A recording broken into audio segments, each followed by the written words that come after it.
কোনো কারণে কোনো পরিস্থিতিতে বাতিল করা নহয়। নমস্কাৰ, ষ্টুডিঅ'ত মই তৰালী। কা বাতিল কৰিবলৈ চেষ্টা কৰা সকলৰ দেশত স্থান নোহোৱা হ'ব বুলি কা সন্দৰ্ভত বৃহৎ মন্তব্য কৰিছে কেন্দ্ৰীয় গৃহমন্ত্ৰী অমিত শাহে। কা কোনো কাৰণত কোনো পৰিস্থিতিত বাতিল নহয়। কা বাতিল কৰিবলৈ চেষ্টা কৰা সকলৰ দেশত স্থান নোহোৱা হ'ব। কা সন্দৰ্ভত স্পষ্ট ঘোষণা গৃহমন্ত্ৰী অমিত শাহৰ।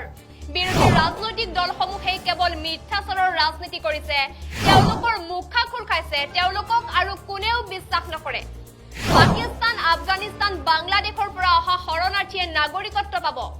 ধৰ্মীয় উৎপীড়নৰ বলি হোৱা সকলক নাগৰিকত্ব দিয়া হৈছে। বিজেপিয়ে ৰাজনীতি কৰিবলৈ কা অনা নাই।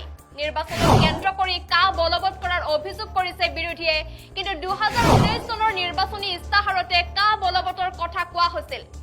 নিৰ্বাচনৰ আগত কা বলবৎ হ'ব বুলি মই 41 বাৰ ঘোষণা কৰিছো।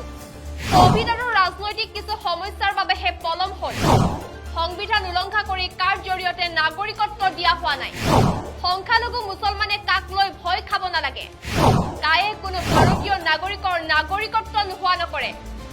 সংবাদ সংস্থা ANR সাক্ষাৎকাৰত স্পষ্ট ঘোষণা গৃহমন্ত্ৰীগৰাকীৰ।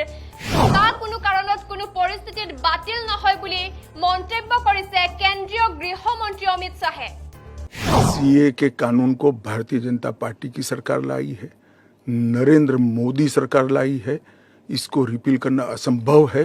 हम पूरे देश को जागरूक करेंगे और रिपील करने वालों को कहीं पर स्थान ही न मिले इसी स्थिति होगी। और जहां तक असंवैधानिक होने का सवाल है, वो आर्टिकल अनुच्छेद 14 का हवाला देते हैं। वो भूल जाते हैं कि अनुच्छेद 14 में 2 अपवाद रखे हुए हैं। एक रीजनेबल क्लासिफिकेशन का अपवाद है और दूसरा कानून के उद्देश्यों के साथ लॉजिकल संबंध होना चाहिए।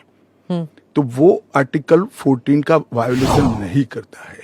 इसमें रीजनेबल क्लासिफिकेशन बहुत स्पष्ट है कि जिन लोगों पर भारत के पुराने हिस्सों में आज वो विभाजन के कारण देश से कटे हैं, अफगानिस्तान, पाकिस्तान और बांग्लादेश में, जिन लोगों पर धार्मिक प्रताड़ना होने के कारण जो भारत की शरण में आए हैं, उसके लिए एक कानून है। सारे विपक्षी दल, ओवैसी हो, राहुल गांधी जी हो, या अरविंद केजरीवाल हो, या ममता जी हो, ये झूठ की राजनीति कर रहे हैं। इसलिए टाइमिंग का महत्व नहीं है। भारतीय जनता पार्टी ने 2019 में अपने घोषणा पत्र में कहा है कि हम सीए लेकर आएंगे और पाकिस्तान, अफगानिस्तान और बांग्लादेश के जो शरणार्थी है उनको नागरिकता। मैं उनको विनती करना चाहता हूं कि आप एक्सपोज हो चुके हो, ये मत करिए। पूरे देश की जनता जानती है कि सीए इस देश का कानून है और ये 4 साल में मैं कम से कम 41 बार बोला हूं कि ये होगा, चुनाव के पहले होगा। अब क्या मतलब है टाइमिंग का सवाल करने का? पहले कोविड के कारण और बाकी सारे पॉलिटिकल इश्यूज के कारण लेट हुआ, मगर कब से नागरिकता मिलेगी? तो 2014 के पहले से। वो थंब रूल वहीं का वहीं है। आज क्या फर्क पड़ गया है बताइए? कोई फर्क नहीं पड़ा है।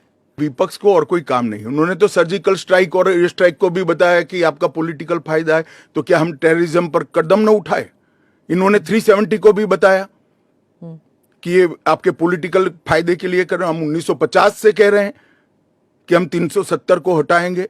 उनका हिस्ट्री है, जो बोलते हैं वो करते नहीं है। मोदी जी का हिस्ट्री है, जो भारतीय जनता पार्टी ने कहा है, नरेंद्र मोदी ने कहा है, वो पत्थर की लकीर है। मोदी की हर गारंटी पूरी होनी है। इस देश के अल्पसंख्यक माइनॉरिटीज या तो किसी और व्यक्ति को डरने की जरूरत नहीं है, क्योंकि सीए में किसी की नागरिकता लेने का प्रावधान ही नहीं।